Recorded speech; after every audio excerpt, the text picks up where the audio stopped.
Okay, dear family members, fans, ladies and gentlemen. Well, in Singapore, it's evening, so good evening or good afternoon, or even good morning to some of you and to all of you.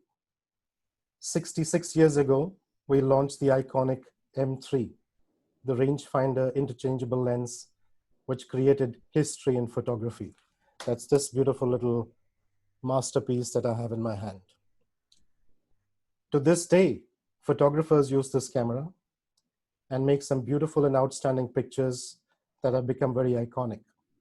We at Leica, we build rugged products designed to last not one, but several lifetimes.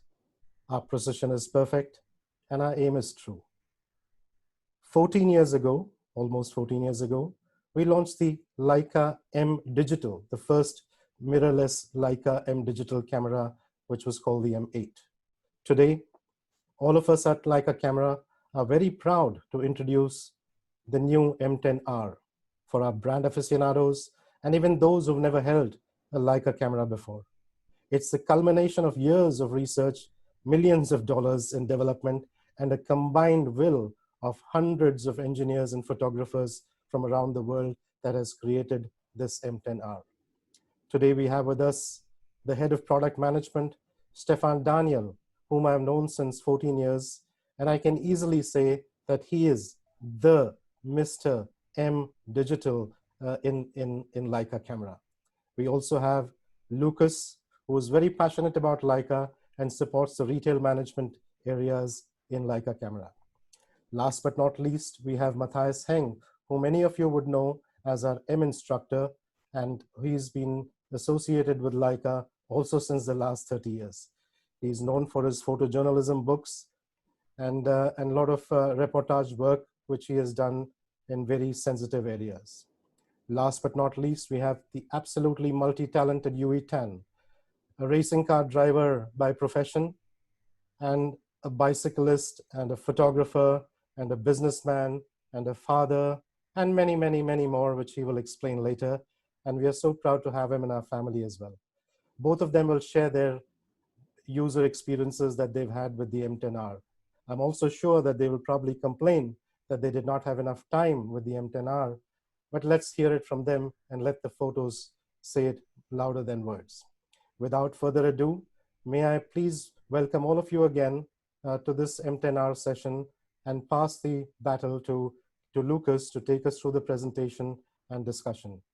Good luck and speak to you soon. Thank you very much. Yeah, thank you very much, Sunil. Even though we have done some sessions together, it's always a pleasure for me and an honor to do that, to run you through the session today and to, let's say, introduce you a little bit to our main topic today. Because talking about the M system is also talking about where we are coming from. So what is the heritage of Leica? And therefore, I would like to take you a little bit back in time. So more than 100 years back in time. We are in the year 1914. And at that time, there was a guy at the company Lights, which was called Oscar Barnack. You see him on the picture over there. And he was working, or he was actually the head of the development department at that time. But being an engineer and developer at Lights at that time meant to be developing microscopes and binoculars. So no cameras there. And at that time also, photography itself was kind of, today you would say, very inconvenient. So you had that big camera boxes, which also were supposed to have a very long exposure time, very inconvenient to carry around, etc. And Oscar Barnack at that time, he was a passionate photographer and also a movie maker, or yeah, hobbyist more or less. But there was one issue for Oscar Barnack. He had some of like kind of breathing issues. So it was very inconvenient for him to carry around those big cameras at that time. So in his free time, actually, he was trying to look for smaller, easier ways to do photography. And that's what he did in 1914. He developed the first, let's say, compact camera ever. And he does not only that, he also developed the 35mm format. So he took a roll of film and decided this will be my format for the camera that I've designed. And 24 times 36mm was the format he has designed. And until today, we are still using that format. So for more than 100 years, the standard that Oskar Barnack set is still there today and is very successful. So that camera that he created was called he called it Lilliput Leica, Lilliput camera. We call it the Ur-Leica, because at that time, actually, the name Leica was not implemented. So the company at that time was called Lights. And the funny thing is that I think a lot of people don't know that actually the first camera then was called Leica. So it's the first letters of the name Lights and camera. That's where the name Leica comes from.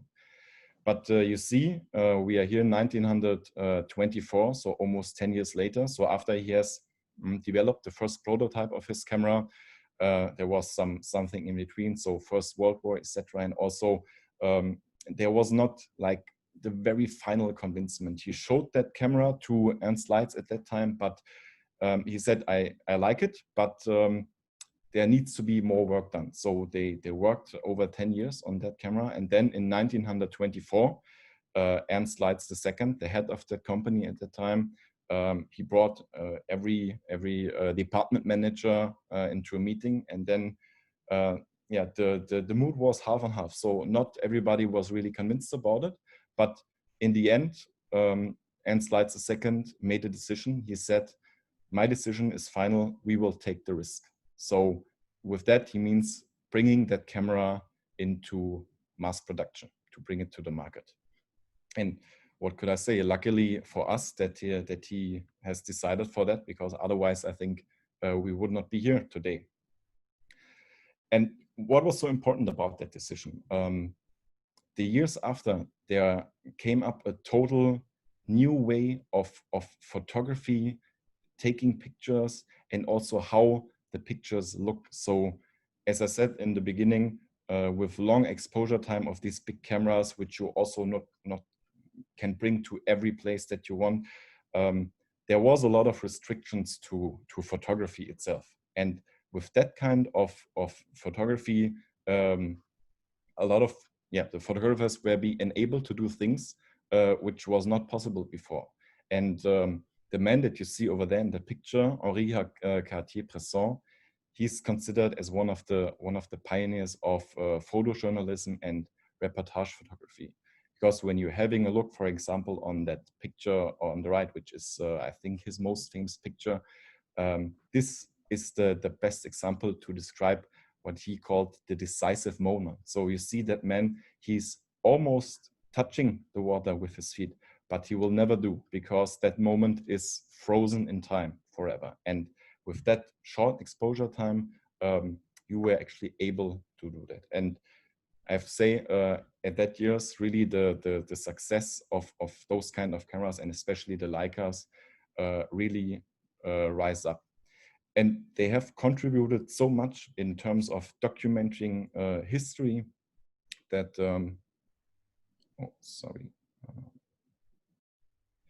that, it's not only about taking a picture of something. It's about, at that time, you don't have video or live stream or whatever. So for people who were reading newspaper or stuff like that, newspapers, they were really, this was the only thing they have seen there. And that's why it was really important to deliver pictures that really tell a message over here. So in 1954 over then, another milestone at Leica at that time, as Sunil explained in the beginning, the M3 was launched. So the first M camera ever, which we know today and we are talking about today. And the letter M, it's called, actually is a German word, it's called Messsucher, which we always translate with rangefinder, but it's actually a combination of both. So it's a combination of viewfinder and rangefinder. And with that camera, and also the idea of focusing behind that, it was possible then to focus more precise. And of course, it was also possible with the cameras before, but with the introduction of the M system, even more precise. And also what was new is that previously the lenses were adapted with a screw mount, and now they have introduced the M bayonet, actually, which makes it more easy and convenient to change the lenses.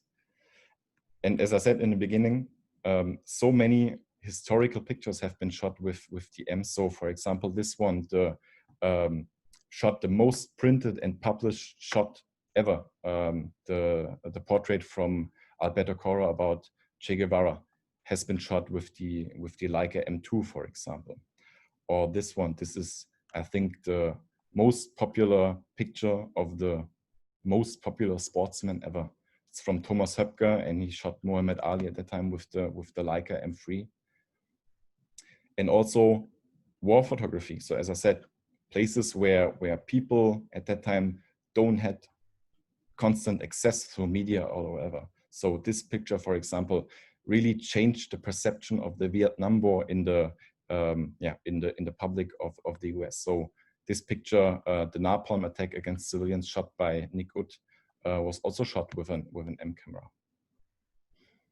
And also in the 21st century, the 9/11 terror attack shot by Thomas Höpker with an M6. Just to give you a rough idea about it. We have much more to show here, but these are the most famous ones. And yeah, and over almost 70 years now, we have developed the Leica M system. We brought it from analog into digital. We offer a huge amount of lenses, a huge amount of different variations. So you can have a black version, a white version, you can have a P version. We've introduced the monochrome version of the camera.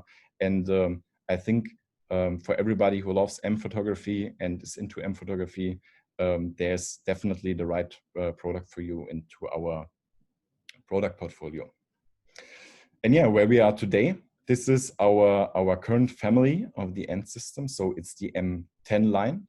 We have 4 different versions over here. We have the regular M10.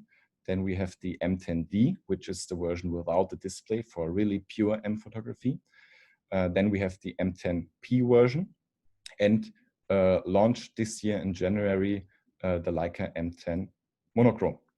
And as mentioned a little bit in the beginning, today we would like to introduce you a new family member of the Leica M system. And that's where I like to welcome a second time Stefan Daniel, Head of Product Management in the headquarters. So Stefan, Sunil called you earlier Mr. M. Maybe you explain a little bit about what that means, and is that the right description for you? Yeah, hello to everybody. It's my great pleasure to welcome you. I'm sitting here in the headquarters of Leica in Wetzlar, Germany. It's 10 o'clock in the morning. I had a session with our Japanese friends already, and I'm called Mr. M. It doesn't mean really much to me. It's a great pleasure to work for this company, an honor. Even after so long time. So it's been almost 36 years now. And I had a little contribution on the M7 actually, which was my first project, still an analog camera. And then later on, I was helping to pave the path into digital for Leica with the M8 in 2006 and also the M9 back in 2009. Presented September 9, 2009. I will not forget that date. From there on, we progressed to enhance the M system, to improve image quality, to make the portfolio bigger, etc. And today, it's another milestone because we have a new family member. This is the new Leica M10R with a completely new developed 40 megapixel sensor. That's the main news on the camera. And we can really say that we are able to redefine image quality in the M system with that new baby.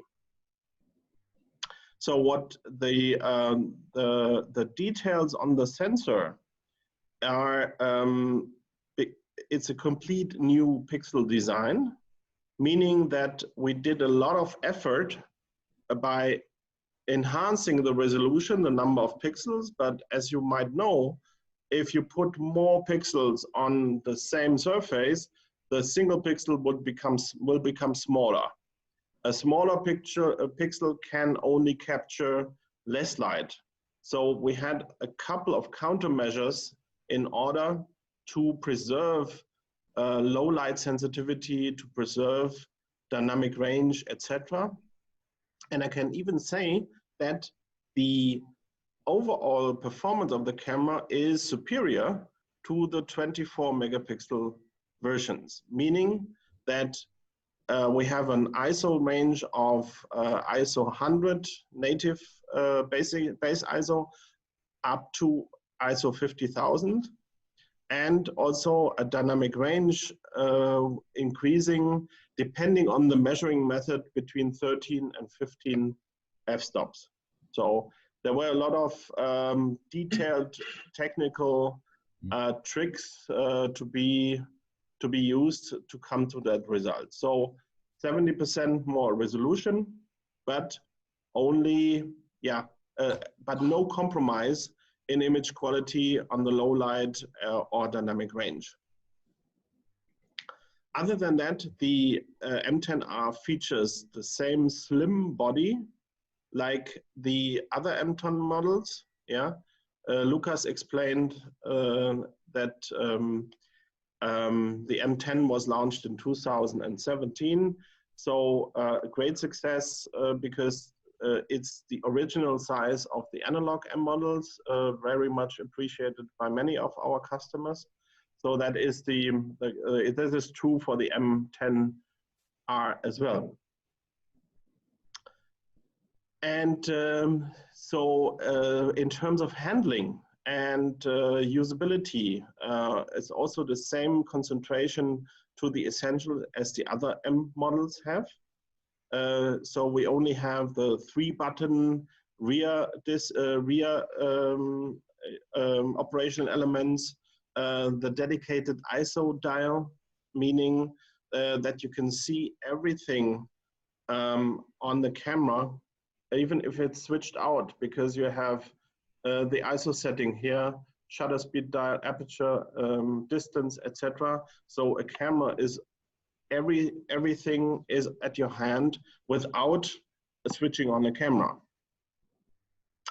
What you see here is the super silent shutter of the M10R, which was first introduced with the M10P. It's really hardly, can you hear it? No, but I'm firing the camera. So that is implemented in the M10R as well. And it also has the touchscreen operation as well as the water level gauge. This is a feature also which appeared on the M10P. So can you switch to the next slide, please? Yeah, so you can say all the M10 family advantages are now combined in one single camera, meaning high resolution, super low light sensitivity, super dynamic range, thin body design, the haptics, of course, excellent craftsmanship made in Germany. So we put that all together in our new flagship M10R. Yes, Stefan, thank you very much for that introduction to the new M10R. I think we have done, or you and your team have done, a really great job here. And of course, now we take the advantage to have you here with us, and maybe we go a little bit more into detail. You have talked about the new pixel design, which makes it possible to achieve the same performance, ISO performance and dynamic range performance, even with a higher amount of megapixels. So what can you tell a little bit about that that new pixel design? So there must I try to be not too technical, but for those of you who are a bit familiar with sensors and so on, I will try to do that. There are a couple of measures being taken. So if you do a pixel, so every pixel has a so-called light sensitive area and a non-sensitive area. That's where the control electronics of the single pixel sits to drive out the charge generated by the pixel into the processor. And this non-active area takes a certain amount of space of the total pixel. So if we would just have copied the 24 megapixel design and shrink it to the 40, this would lead to a smaller sensitive area, light sensitive area on the pixel. And this would have caused lower high ISO performance. So what we did is we shrinked the non-sensitive area to enlarge the active area. So that's number one. Number two is that the active area itself can capture 10% more photons. So there is more photons being converted into an electrical charge. The third is that we use a dual gain technology, meaning that the signal, so that electrical charge captured by the pixel, is amplified right at the pixel and not later in that imaging chain.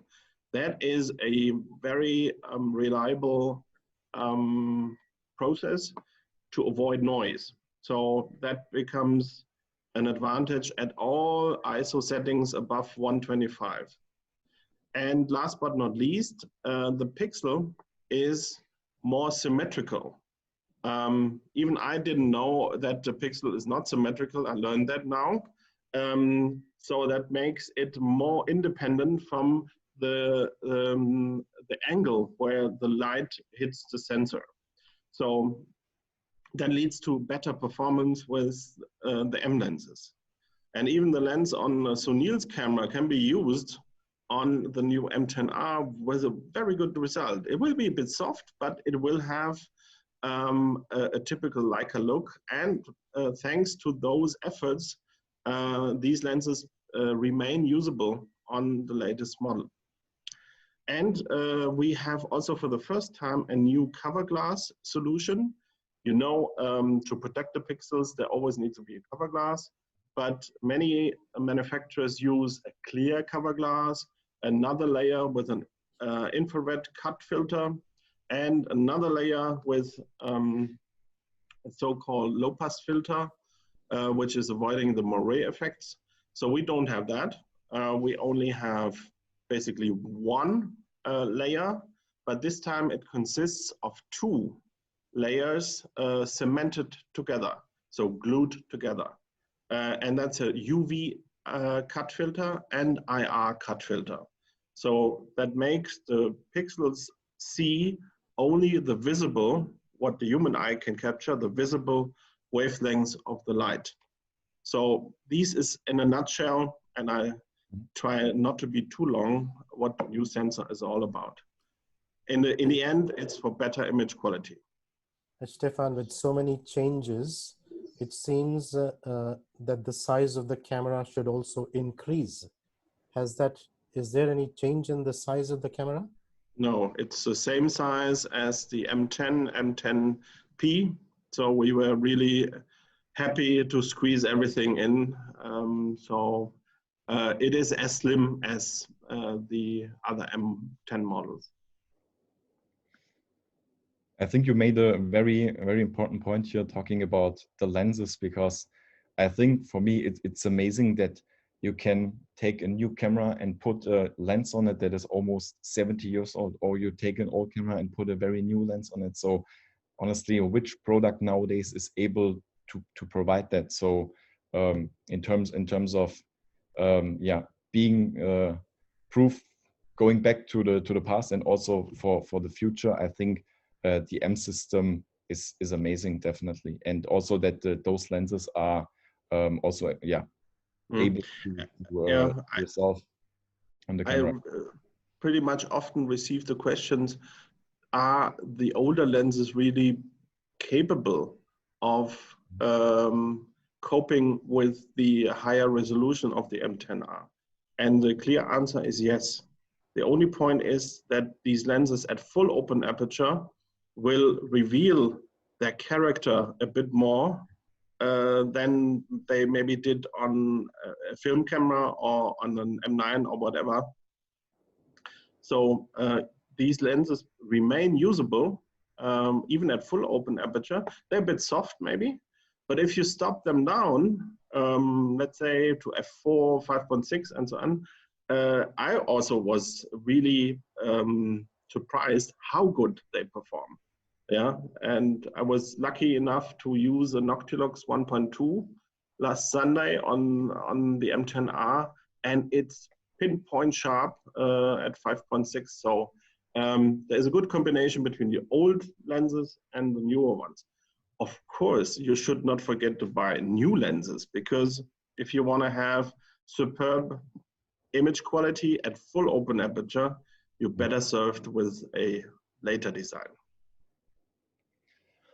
So Stefan, you have told me about your one of your favorite quotes. It's from Henri Cartier-Bresson. Yeah. And by having that quote, I mean, of course, everybody of you can ask even more questions in the end to Stefan Daniel. But by looking at that quote, what would you say? What is the core for you? The soul of Leica, the soul of the M system, and how would you describe it and advertise it to somebody from outside? Yeah, it's I need to read it because it's from my favorite photographer, Henri Cartier-Bresson, which I had the pleasure and the honor to meet him in person once in France. And he once said, shooting with a Leica is like a long, tender kiss, like firing an automatic pistol, like an hour on the analyst's couch. With a Leica, you can do everything. So I think there's nothing more to add. It says everything. Yeah, it's love, it's passion, it's versatility, it's art. Everything is in there.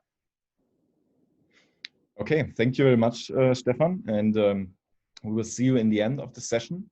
And let me also re-welcome the second guest speaker of the day. So I think a lot of you already know him. It's Mathias Heng, very popular photographer from Singapore, not from Singapore, but based in Singapore here. And yeah, when we got the first sample product, Mathias sneaked into our office, and he stole it because he said, I cannot wait any longer to shoot with the new M10R. So Mathias, welcome again, and please share a little bit with us about your story and your experience that you had with the M10R. Yeah, thank you, Lucas. Welcome everybody. The M10R, it's a big change when using it compared to even using the M10. One thing that I found, it was the huge difference was the dynamic range that I was able to shoot on such harsh lighting and still able to pick up the highlights. And that made my style of shooting so much easier. Whereas with the previous M's, yeah, you're still able to capture it, but you need to work on it. You need to be careful with your zone system. Whereas this, it makes your life so much easier. So, you know, and furthermore, it's a higher resolution, 40 megapixel. You get more details in terms of enlargements. It'll be much easier. It'll be a breeze to do enlargements. Can you go to the next slides, please? Mm-hmm. And we see the comparison of the enlargement. Yeah. So what have you done with the camera? You brought it to the harbor here in Singapore? No, this was shot in one of the industrial area in Tuas area. So so I went to the container area and wanting to shoot lines and high contrast on opened sunlight. And it caught me by surprise that I'm still able to capture the clouds and the shadow. And so with this, I even shot on low light. Later, you'll see on the next slide. Even with low light, this works perfectly. Is that container, it has all the M10R for us? Is that the container? I hope so. How many pieces have you ordered? So they'd be great. It's all the M10Rs are there. And this was in the industry area as well. This was in Tuas, as in the industry area. They were doing cables, wire cables, and it was fairly dark inside. And this was shot at the ISO 1600 in a shutter speed as 125, and my f-stop was f2.8. And surprisingly, at spur of the moment, I didn't even knew that the man was walking past and just caught my eye, brought the camera, I took a shot, and I got all the details. And so in the dynamic range, as I mentioned earlier, even on the dark areas, as you can see through like a tunnel there, the cable lines and the yellow pole, it still picks up details. So this camera really sort of impressed me in terms of the dynamic range.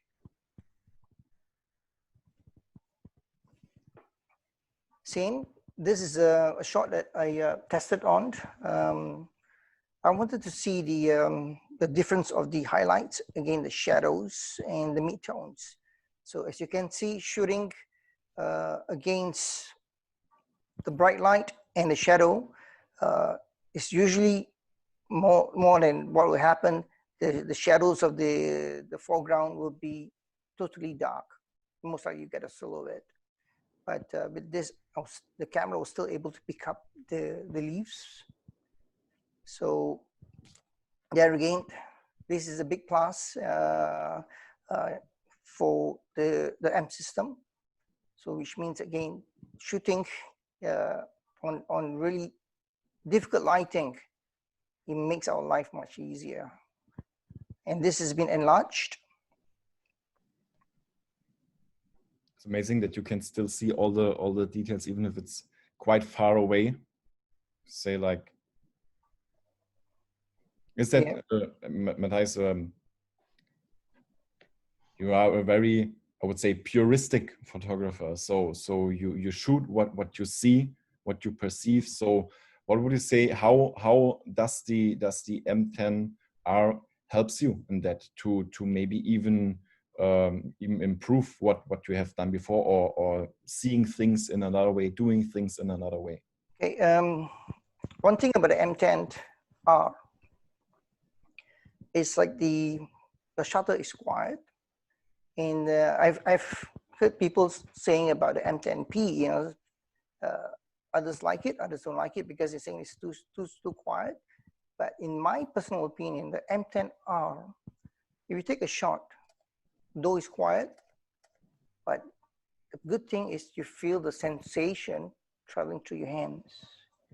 And to me, that matters a lot, because every photo you take, you feel it. You feel the emotions with soul when you're taking a picture. So it's just not taking any photo. So which means every photo you click, it means something. So to me, this is so you working with soul and capturing this photo again. With the circuit breaker or the lockdown, people tend to be very sensitive about camera. They feel very suspicious about you taking a photo of me. So with this M, they didn't even take note of me. I just lift up my camera, focus, take a shot. They didn't even know. So I could be right in front of them and take a shot. They didn't even take notice. And that's the beauty of this camera. It's so simple, but so unique. So, and this shot was taken only a few days ago. on extreme light again. And what caught me by surprise, I was still able to capture details.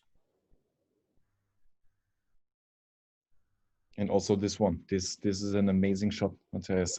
It's almost dark, but you see so much detail. Also the colors, it's honestly amazing. Yeah, very nice shot. This photo, you must be thinking that to take a shot like that, you need a tripod. I went to this place. It's a reservoir, and I didn't have my tripod, and I don't use the tripod. So, with the amp system, I was still able to capture it without a tripod. So what I did, there was a concrete, and I just put the camera on the concrete, and I used a very slow exposure. This was shot at 6 seconds. That's why you get that cotton effect on the water. And I still get sharpness on my my focal point. So, and the plus is because it doesn't have a mirror, so I can use it at a very slow shutter speed. So I was even holding this, for instance, this is the wall. I just leaning it and I just holding it, supporting gently, and just took a shot of it without even using a cable release. So there you go. The beauty of this camera, like what Katya Brosson code, you can do anything with this camera. And the next one is not a typical Mathias Heng shot. So this one we took from another selection, but I think this is also a very good example to really show what you can do when we call it zoom in or crop in or whatever. So how much detail you still get on these very small objects. So Mathias, for you as a photographer, that must be really good to know that if you want to, you always have the possibility to zoom in, to crop in, and still have those details. Yes. So that's the advantage of it for a 40 megapixel, because you can still see, for instance, I don't crop, but if you need to crop, it gives you the leeway or the allowance to crop to get what you want to achieve and still get maximum and optimum result.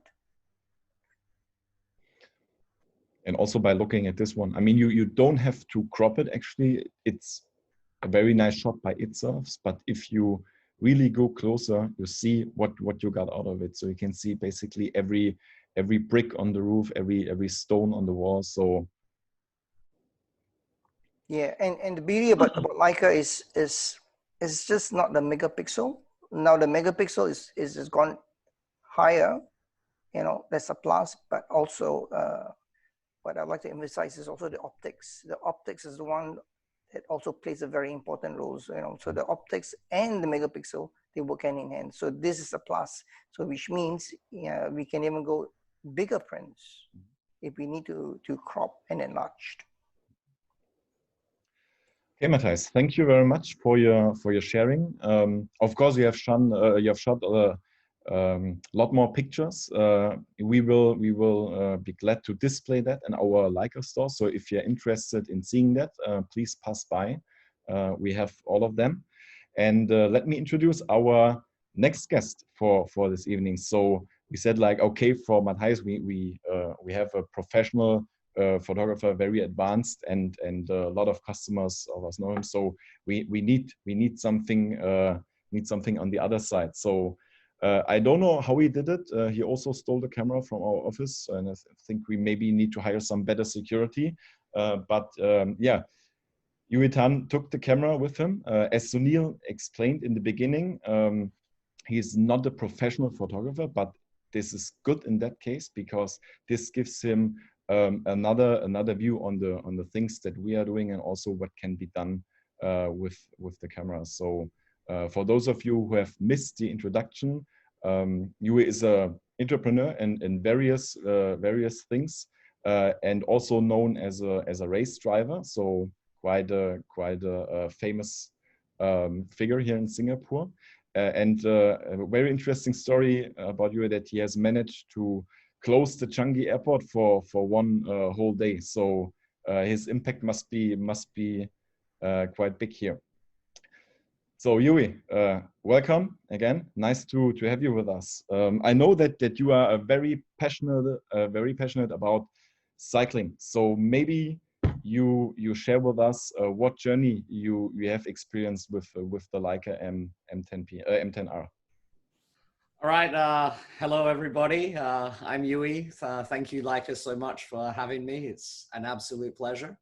I do love cycling, so the photos that I took that you'll be seeing today were taken on a cycling trip, actually. So I cycle sometimes on trails, I cycle sometimes on roads, but in this case, I cycle in an urban route where I go from my apartment in Orchard Road in Singapore, and I ride to Marina Bay, go up and down some stairs, and have a good time. So this particular photo was taken on Orchard Road. You can see, I think that's Mandarin Gallery over there, and I had it actually really low by my seat while I was waiting for the traffic light and going across the road, and I thought it was like a nice representation of seeing my trips from the cycling point of view.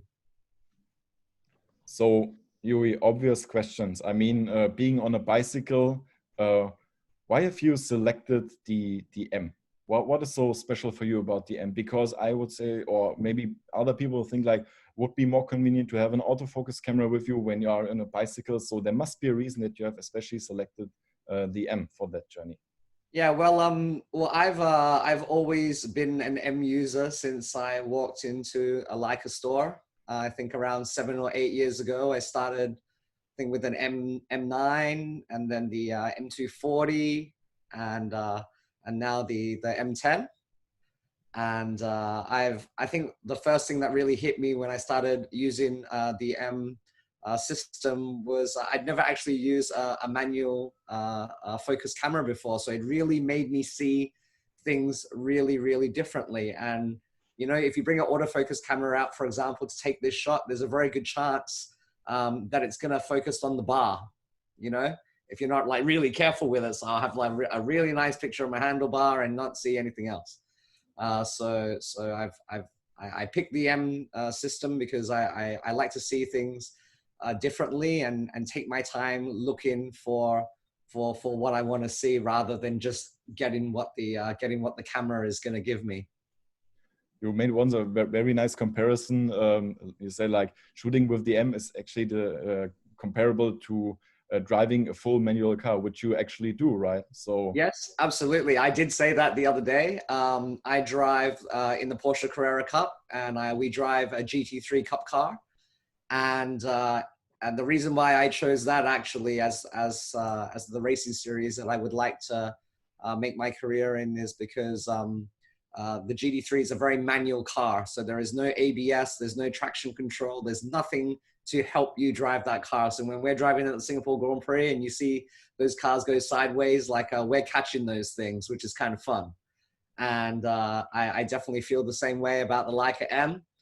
You really have all the controls that you can see on it. As Stefan said, that's the first thing that I absolutely loved about my first Leica, just having like even the aperture and the shutter without having to go into some menu or something like that, because I have patience issues sometimes. So now that I can see everything, like since they put the ISO on it now as well, like it's just absolutely fantastic to be able to make all those controls while you're busy riding a bicycle. Like, to be honest, sorry guys at Leica, but I actually had this thing strapped around my neck while I was riding around on my bike. So I didn't think, as long as I didn't fall, it would be okay. But it was really a pleasure. I could actually take them even while I was cycling. We have something coming for you, Yuey. We have a new holster, which is a secret project currently. We are working with a very famous Italian company, and I'll be talking to you about that holster so that it sticks to your body when you're cycling. I love it. I love it. I can't wait. So your whole journey was basically like shooting while you're on a bicycle, and you have also done a lot of pictures over here, and we will also display that selection of pictures in our Leica stores. Today we are going to have a look on two selected pictures of that range. So this was one of my favorite over there, because I said, like, shooting that whole scenery like this with that kind of resolution, really amazing. So tell us a little bit, what was the story behind that? Yeah, well, part of my cycling trip, I go past the Ritz-Carlton on Raffles Avenue, for those of you who know where that is in Singapore. And as a kid, I used to always go to the top of the Ritz-Carlton with my grandfather, and I go to the Ritz-Carlton Club and have coffee and have afternoon tea and all that kind of stuff. So up until today, my grandfather has since passed away at 103. Very, very fulfilling life. Drunk whiskey until the end. And I often come back up here to have the memories, you know? So I still drop by when I'm cycling all the time. So yeah, so the new Leica M10, massive megapixel, as everyone has mentioned. And I actually took this during like a bad weather day during the sunset, but I took it through a window.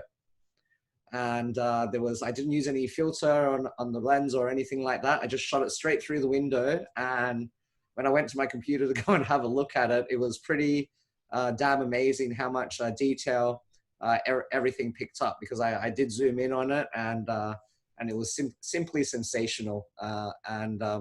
Obviously, with the increase in megapixel, we're supposed to be losing a light capability, but the fact that they've done it even better, Leica and Stefan and gang, while we've got this kind of detail, is like it's just amazing. So it was a cool shot, and it is currently my desktop photo on my computer. When I first saw the picture, actually, I would never guess that this is really through a window. So like, this must be somewhere outside. But yeah, and actually, I didn't even put the lens up against a bit of glass. You know, like how you can get your way through that. It's because the window at the Ritz-Carlton wasn't facing this, so I actually had to like stand behind the window and actually tilt the camera. So that's pretty cool. Okay, and then let's have a look on the second one. It's actually similar scenery, but under totally different conditions. So I guess you have increased the ISO here a little bit, and tell us a little bit about the experience, because I don't see much disturbing noise here, anything like that. So Yep. what is the ISO here, and also the other settings that you use? Actually, I followed the guide for the settings. I actually can't remember what they were exactly, but I think it wasn't even that high, if from memory, the ISO. So like what Mathias said about his sunset photo at the reservoir, like I actually just stood on the Fullerton side, and I didn't even rest the camera on anything. I just handheld it, and took a shot, and it just came out like this. So it was it was a little bit of a surprise. I thought I would probably have to fire a few off just to get it right, as you do sometimes in low level light. But in this case, I just got it on the first shot on the way home on my bicycle after I went to the Ritz. So it was, it just really goes to show that this thing can shoot in low light and handheld too. So was pretty happy, and definitely a great demonstration about how good this new M10R really is. Nice, very nice. Just to add here, you know, to everybody who's listening, when Yuey Tan says he's cycling, he means that he's taking a complete round of Singapore, the city Singapore. It's roughly 150 kilometers of cycling, which he does in 4.5 hours. That's what he means by cycling. I like it. I like taking pictures, and I like cycling. Yeah. So I guess you eat a whole bunch of pasta afterwards to get the yeah. Ate a lot. Still feel really hungry after my rides all the time. But I take good comfort in knowing that my body is still burning while I'm sitting down eating. Okay, Yuey, thank you very much. And as I said, if you want to see the whole selection, please visit our Leica stores here in Singapore. And now we come to the most fun part for you guys. So whatever question you have, please take the advantage now and ask the questions that you want to ask to those 4 people that we have. So you can ask questions to Mathias, Sunil, Stefan, or Yuey. And I will check on the chat box first. So if we have any other questions in the beginning, because I have not done that during the session. And yeah, so I will just ask the question, and whoever feels comfortable can answer the question then. So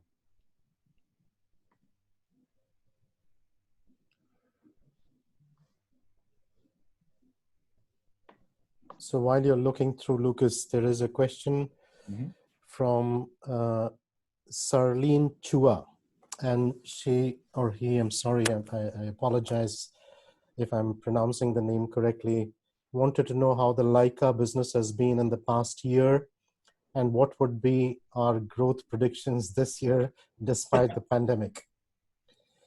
Okay, as always, I would say fantastic question. Last year, we have a financial year from April to March. So it's not like a calendar year, January to December. So we had April to March, and this was the second best year Leica has ever had in its history. So that answers the first part of the question, which was how good the business was. Being a private limited company, we don't normally share figures, but I just gave you a number. It was the best year that we've had in a very long time. What would be the growth predictions this year despite the pandemic? Wow. I would say, you know, we all have to work with some sort of predictions, with some sort of forecast. Unfortunately, this current situation does not allow us to make reasonable forecast and planning, but nevertheless, a factory cannot work without information from the markets. So what we did was we took what we normally do in 12 months and we deleted 3 months because April, May, and June were the most hard hit these COVID-19 months that almost every country in the world has been suffering. So we took our normal business of a year of 12 months and we basically minused the 3 months. But the good news here is we have a product offensive this year still, despite the pandemic. Our company is still very aggressive in investing into the brand, and we will have many new products coming down in the pipeline. So the loss of those 3 months, we hope to be able to recover towards the 4th quarter of our financial year, which would be January to March. So I hope I've answered that question. And yeah, back to you. If I may add that it has been proven that we have, I would say, the greatest customers, because even in more difficult times, they stand on our side and they keep purchasing products. So thank you for that. Yes, absolutely. So another question would be, and also please excuse if I don't pronounce it right. So a question is from Enche Tien to Stefan. And the question is, I heard yesterday from you that the new color 40 megapixel sensor has a similar design to the Leica S3, which is quite interesting. Is the sensor the same as the 40 megapixel monochrome sensor, or is it different? Yeah, it's in fact it's the same base for the M10 monochrome, for the M10R, and for the S3. So the pixel itself is the same, but then for the monochrome we just don't have the Bayer pattern, so the RGB filters, and on top of that, the pixel design for the micro lenses is a bit different, but the pixel itself is the same for the M10R, M10 monochrome, and the S3. Mm-hmm. In the S3, of course, on a larger size, because we're not at 24 by 36, but at 30 to 45 millimeter, and that makes it a 64 megapixel camera. Next question that we have is from Peter Tan, and he's asking, for the M10R, can we turn off the noise reduction for the long exposure low light shots as we do in the SL2? Actually, this is not possible. Actually, it's called noise reduction, but it's a artifact prevention. Yeah, but this sounds a bit silly if you would put that in a menu or something, or appearing on the screen. The point is that in long exposure time, the sensor will heat up because it is under constant current, and from the beginning to the end of the exposure, the sensor will have different properties, different things happening. So we need to take another shot and to subtract that other shot from the real shot. That's what noise reduction is, and we need that still with the M10R. Then there's one question from Simon. He's asking, is it a confirmation that there's an electronic water level gauge in the M10R? Yes, I can prove it. It's right here. So I'm not sure if you can see it, but there is a water level gauge. Yes. Yeah. Simon should visit the Leica store wherever he is, and we will have somebody demonstrate that to you very nicely. Okay, then the next one we've already answered, and then there's one from Nitish who's asking, so the effective pixel size of the M10R is bigger than the previous M10 versions, which you explained earlier. Then I think the next question is related to Mathias. So that I think it was about the one of the first shots. Was it in the Seletar area in Singapore? Yes, the sunset shot. Yes, a shot in Seletar area. Absolutely. Mm-hmm. Okay, then next question. Oh no, it's not a question. Just yeah, just well done, Mathias.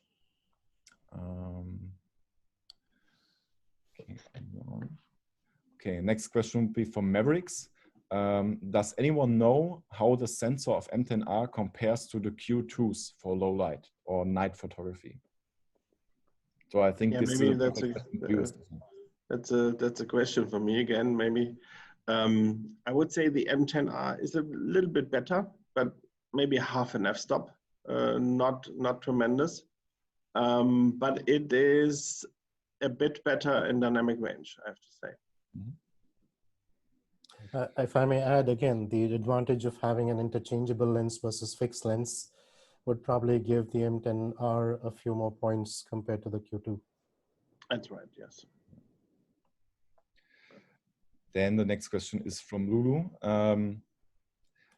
Is asking, so the Leica M10R is also comparable to the Photos app, right? To do the transfer to a smart device. Absolutely. Sorry, I forgot to mention that. Of course, the M10R is compatible to the Leica Photos app, both for smartphones or for iPads. Mm-hmm. Thank you, Lulu, for tuning in. Looking forward to seeing you. Okay, the next one is from Elaine. And is there something in plan like an M10RD? Or it's always a bit difficult to talk about, eggs which are not laid down. It could be an option, but right now we don't have a plan. Mm-hmm. It depends on how many people really would love to see that. So then also I think it's also including next question that if we plan to further develop the R and the D lineup. So it's still. I think the M10 family now is more or less complete. So with all these models, yeah. And I have to say that the M10D will come to an end in a bit of time. Because it's a very specific product concept without the rear screen display, and I think most people who wanted to have one do own one by now. So we're not planning doing a further production lot on the M10D. So then the next question from Dean. Will Leica M ever see a micro autofocus mechanism, a motor that can shift existing manual lens back and forth for focus assist? And would it be on M-body or via an adapter? So what would you say about that? Yeah, that's a very interesting concept. We're looking into that, but it's far too early to say yes or no. This, yeah, is an option for the future. And by the way, what you said about the M10D earlier, as I've spent a lot of time in the stores, the feedback that we got from the M10D was always very good. So the people who have it said like, I love it. I wouldn't get anything else. So.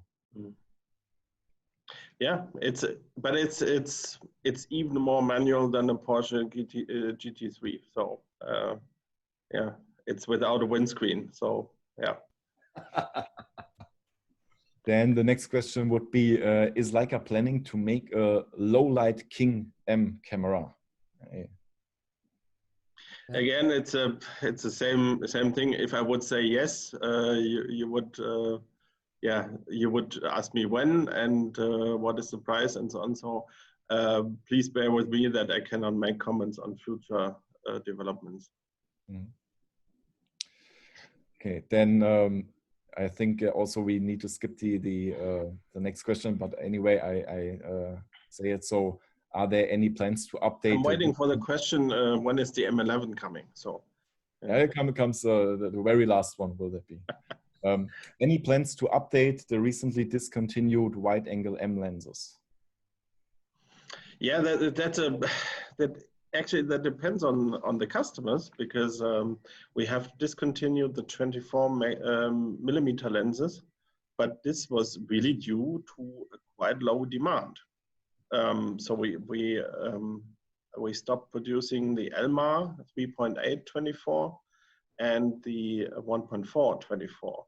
But if demand would be there, it's easy for us to reintroduce or to reproduce those lenses, and there is no substitute planned in the 24 millimeter range.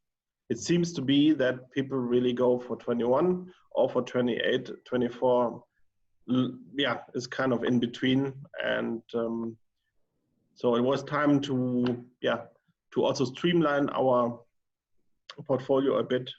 So the 24 had to suffer this time, but it's not for all times.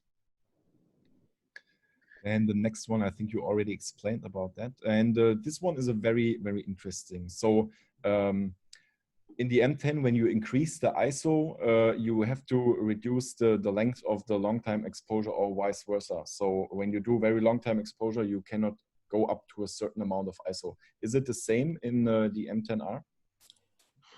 There is a certain limit as well, but the limit is being pushed further. Thank you, Abhi. Thank you very much for asking this question. I hope you're keeping well.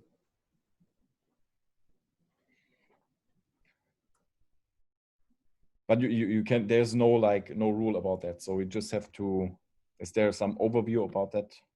Because we got that question a lot. I think we can put an answer together more specifically in writing. So if you like to come back to me, Lucas, we'll find that out. Sure, please pass the information, Lucas, to Leica Indonesia.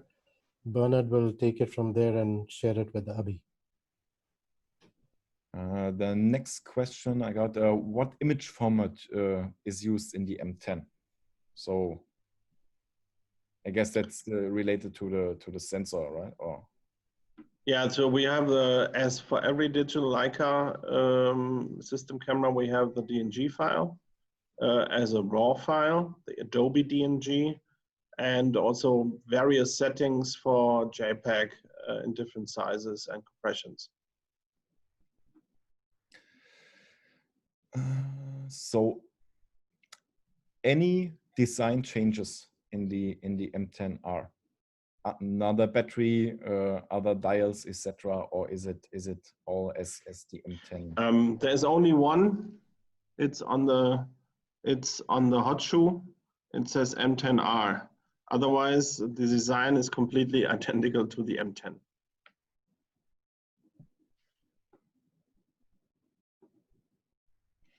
Okay, David Theo is asking, can we have the M10D's fake rewind lever also on other M10s with a firmware update or anything? Yeah, I heard this question before. The point is, with the current M10 family, we have the on-off switch around the shutter release button here.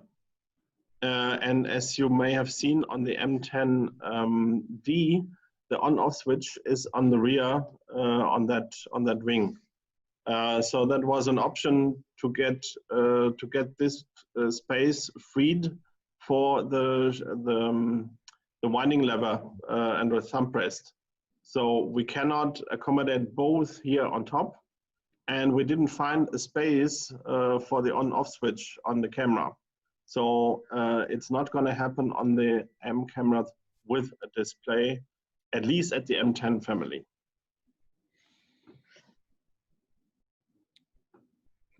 Oh God, we got more questions than I can read out. So next one would be from Sean. Would be good people at HQ consider creating a bigger and brighter optical viewfinder for future M-bodies? Yeah, again, what is the future?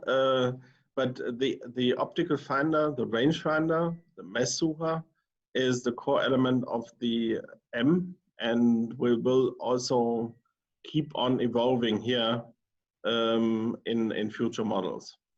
I think we already made a big step forward from the M-Type 240 to the M10, and it's not the end of the story. Mm-hmm. Cool. So then the next question also about the hybrid viewfinder would be about that. Question from also Stefan is, is there any disadvantages by using M lenses have been produced before 2010?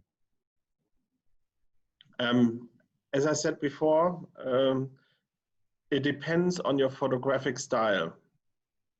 If you're doing pictures like Mathias did, where you want to reveal every little single detail and make this the photographic language, you're better served with newer lenses. Mm-hmm. But if you want to have a more retro-looking image style, you might be also very well served with older lenses. Yeah.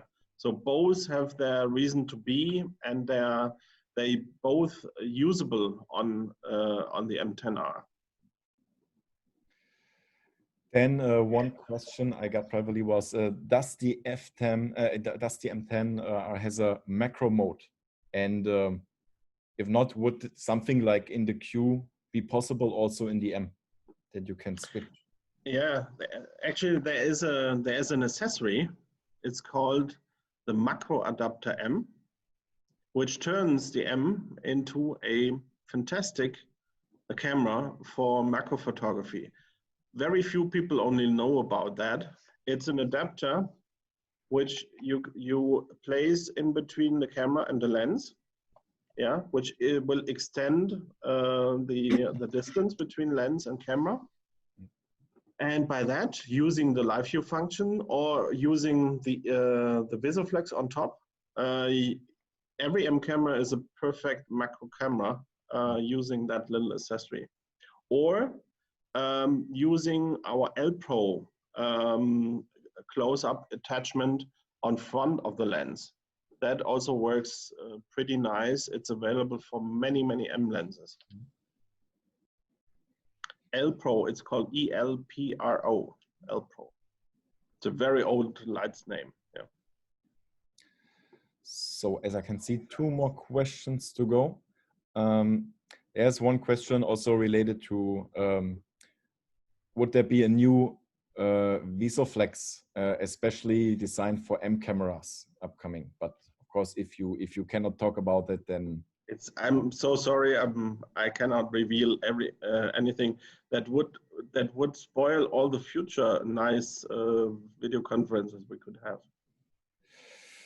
Then one question from Gomi: is 40 megapixel the limit for M lenses, or is the new generation of M lens even able to resolve higher resolution? It's not the end of the story. So the experience now with the 40 megapixels gives us very much confidence that at least the newer designs can cope with much more. And Peter Carver, he really knows what he's doing. So many M lenses will be also usable with even higher resolution if they would come one day. Okay, so then the last question coming as I promised. So when is the M11 coming?